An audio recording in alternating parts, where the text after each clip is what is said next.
जय शिवराय, जय भीम, जय लवजी।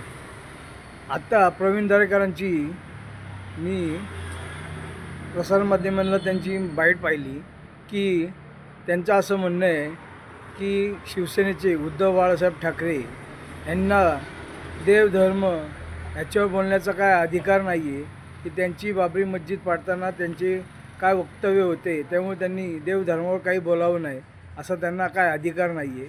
अहो, पण जेव्हा तुमचे भारतीय जनता पार्टीचे काही वर्षापूर्वी 2 खासदार होते, एक अटल बिहारी वाजपेयी, लालकृष्ण अडवाणी, त्याच्यानंतर तुम्ही 300 पार केले, आता तुमचे 220 आले।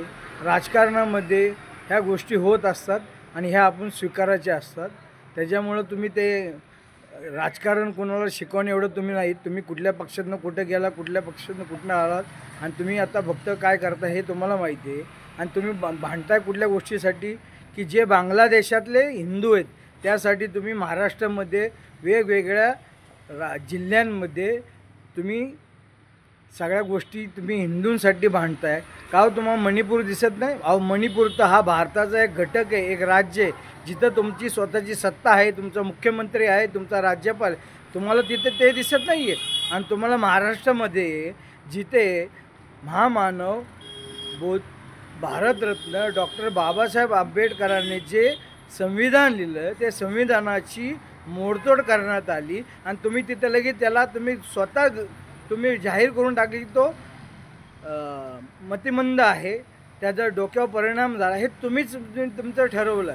हां, ते तुमचं जाऊन दिलं। तुम्ही तुमच्या एका चांगल्या सरपंचाला जो 3 वेळा निवडून आला त्याची हत्या करण्यात आली, ते तुम्ही बोलू काही शकले नाही। 17 वर्षाच्या एका तरुणीने तिचा हत्या करण्यात आली, तेही तुम्ही त्याच्याबद्दल काय बोलत नाही आहे। आणि तुम्ही बाकीची भाषा करताय आणि तुम्ही सांगताय का कुठे गेले तुमचे जे नोकरदार, जे तुम्ही भारतीय जनता पार्टीचे ठेवलेले ते सदाभाऊ खोत, ते गोपीचंद पडळकर, आता का ते बोलत नाही आहे? हां, आता त्यांना बोलायला काय नाही आहे का? का त्यांचा खर्च आम्ही काँग्रेसवाले करतो ना? का अशाला तुम्ही बाकीच्या गोष्टी करता? अहो, तुम्ही मुद्दे सोडून तुम्ही बोलताय, तुम्हाला तुमचं बाकीचं बांगलादेशले हिंदू दिसतात। अहो, तुम्ही महाराष्ट्रात राहता, महाराष्ट्राची जनतेने तुम्हाला निवडून दिले, तुम्ही महाराष्ट्राच्या जनतेसाठी बोला, महाराष्ट्राच्या हिंदूंसाठी बोला, महाराष्ट्राच्या जनतेसाठी बोला, मतदारांसाठी बोला, ज्यांनी तुम्हाला सत्तेवर बसवलं ते बोला। तुम्ही बाकीच्या या वल्गना करायच्या आणि पोपटपंची करायचे बंद करा। तुम्ही महाराष्ट्राची जनतेने तुम्हाला निवडून दिले हे लक्षात ठेवा। तुम्ही बाकीच्या काही गोष्टी करू नका, तुम्ही फक्त महाराष्ट्रासाठी आता बोला आणि महाराष्ट्रासाठी काय ते करून दाखवा, हे लक्षात ठेवा। जय भीम, जय लवजी, जय महाराष्ट्र।